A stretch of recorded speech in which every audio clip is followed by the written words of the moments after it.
안녕하세요. 경제 공부하는 치과 박 원장입니다. 경제도서 리뷰 19번째 책은 서준식 교수의 투자자의 인문학 서재입니다. 인문학적 소양이 높을수록 투자에 대한 해안을 가지게 되어 보다 성공적인 투자가 가능하다고 이야기하는 저자는 철학을 전공한 후 애플을 창립한 스티브 잡스, 심리학을 전공한 후 페이스북을 창립한 마크 저커버그처럼 전문 분야의 깊은 지식보다는 다양한 분야에서의 상식, 즉 인문학에서 높은 식견을 가진 사람들이 성공 가도를 달리는 사례가 많다고 이야기하면서 이 책을 통해 올바른 투자를 위해 알고 있으면 좋을 법한 금융, 경제 관련 인문학적 상식들과 지식들을 서술하고자 한다는 집필 의도를 서문에서 밝히고 있습니다. 저자 서준식 교수에 관한 소개는 경제도서 리뷰 9탄 채권쟁이 서준식의 다시 쓰는 주식투자 교과서 편을 참고해 주시기 바랍니다. 이 책은 크게 4개의 장으로 이루어져 있습니다. 제1장 펀드 매니저의 눈으로 바라본 경제사상, 철기시대에서 산업민주주의 국가의 탄생까지. 제2장 고전 속에서 경제의 본령을 찾다. 단숨에 읽는 3대 경제학 베스트셀러와 국부에 대한 고찰.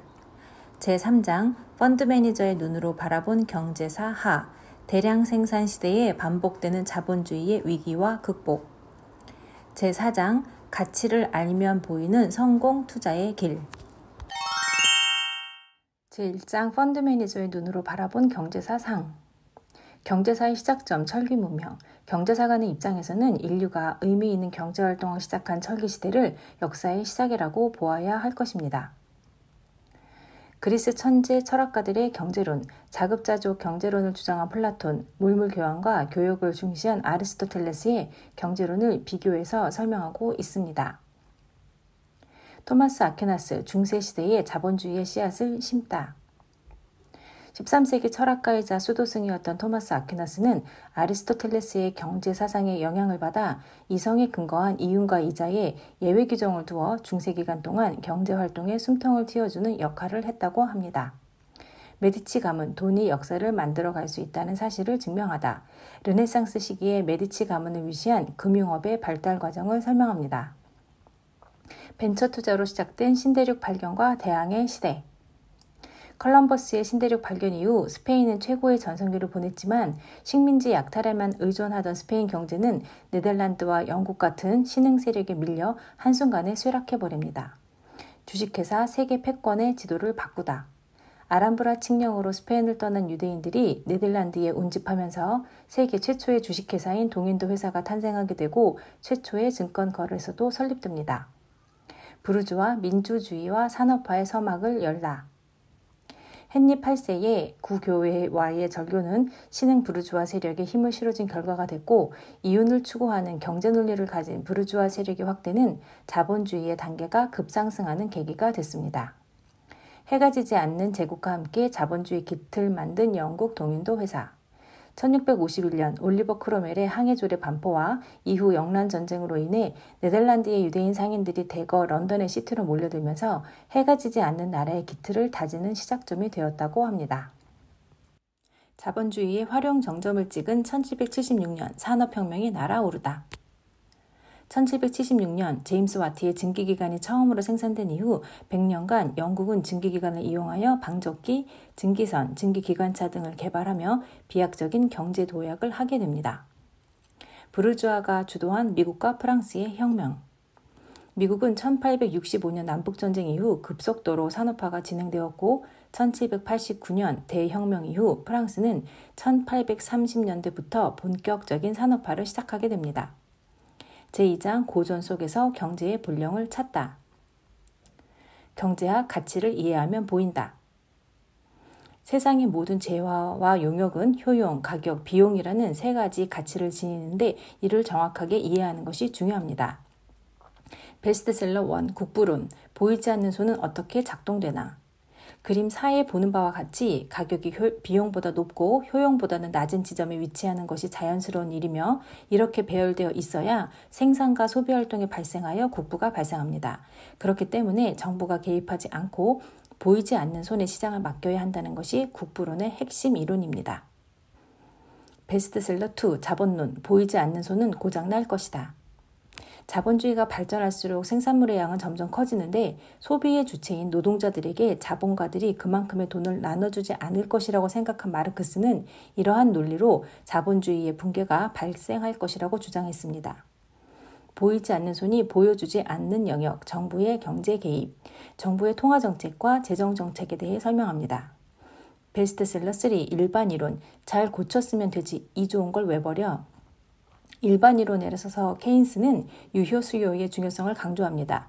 유효수요의 부족으로 보이지 않는 손이 일시적으로 오작동하는 경우 공공지출 정책이나 근로 및 복지 정책을 통해 정부가 유효수요를 창출해야 한다고 주장합니다. 한눈에 보는 경제학파와 경제사상 총정리.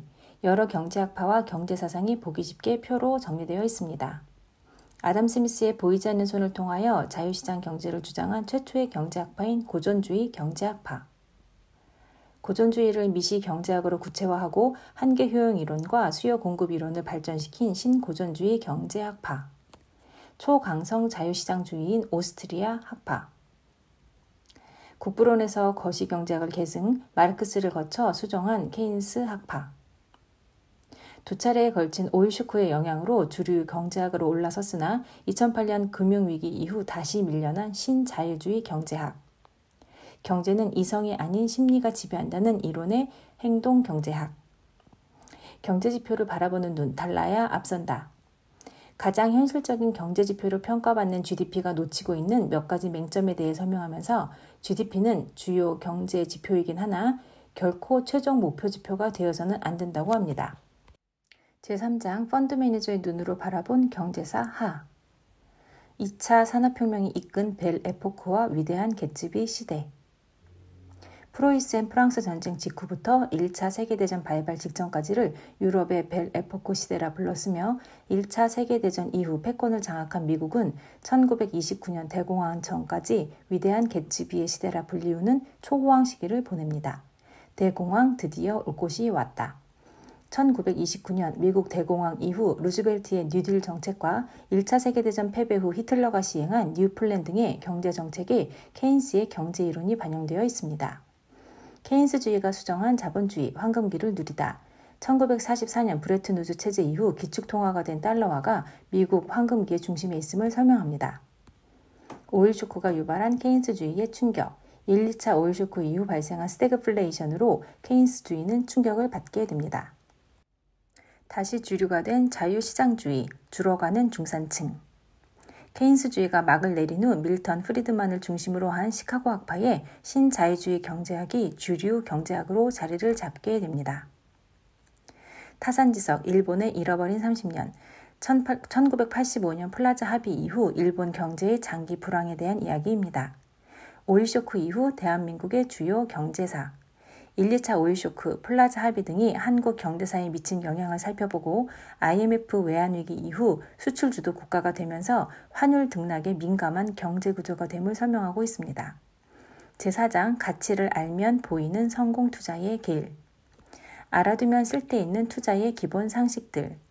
모든 투자 자산이 지니는 기대 수익률과 위험에 대해 또 모멘텀 투자와 가치 투자로 구분되는 투자 철학에 대해 설명합니다. 행동 경제학이 말하는 돈을 잃는 투자자들의 심리, 확증 편향, 소유 효과, 처분 효과, 위험 회피 효과, 손실 혐오, 군중 심리 등 투자와 관련된 행동 경제학의 주요한 심리들에 대해 설명하고 있습니다. 보이지 않는 손이 작동하는 환율 시장, 그 대처법. 변동 환율제의 역사와 우리나라 외환 위기의 가능성, 금리와 환율의 상관관계 및 외환 투자에서의 가치 투자법에 대해 이야기하고 있습니다. 금리를 이해하는 자가 재테크에 강하다. 자산들의 수익 가치는 시중 금리 수준에 따라 가치가 변동하기에 금리는 중요합니다. 복리계산법, 채권 수익률과 가격의 관계 등 전반적인 채권 개념에 대해 설명합니다. 독이 될 수도 약이 될 수도 있는 주식, 투기가 아닌 투자를 하자. 주식의 자산 가치, 수익 가치를 모두 반영한 내재 가치를 본질 가치라고 하는데 이를 주식의 적정 가격으로 보고 매수, 매도 검토 시 응용하는 것이 가치 투자의 핵심입니다. 채권형 주식 투자법에 대해 간략히 소개하고 있는데 보다 자세한 내용은 경제도서 리뷰 9탄 다시 쓰는 주식 투자 교과서 편의 내용을 참고해 주시기 바랍니다. 분산 투자, 자산들과의 상관 계수를 고려하자. 상관관계가 서로 마이너스인 자산들로 자산 배분을 적절히 하여 위험은 최소화하고 수익은 최대화하는 포트폴리오 구성에 대해 설명합니다. 투자로는 모든 이들이 알아야 하는 상식 범위에 입문하게 되어야 한다는 평소의 지론을 바탕으로 현재 저자는 서울의 한 대학교 경제학과 겸임 교수로 활동하며 경제의 철학과 역사에 대해 강의하고 있습니다. 돈을 둘러싸고 흥망성쇠를 거듭해온 인류사를 살펴보며 올바른 투자란 무엇인가에 대해 다시금 생각하게 됩니다. 이것으로 경제도서 리뷰 19번째 투자자의 인문학 서재 리뷰를 마치도록 하겠습니다. 끝까지 봐주셔서 감사합니다.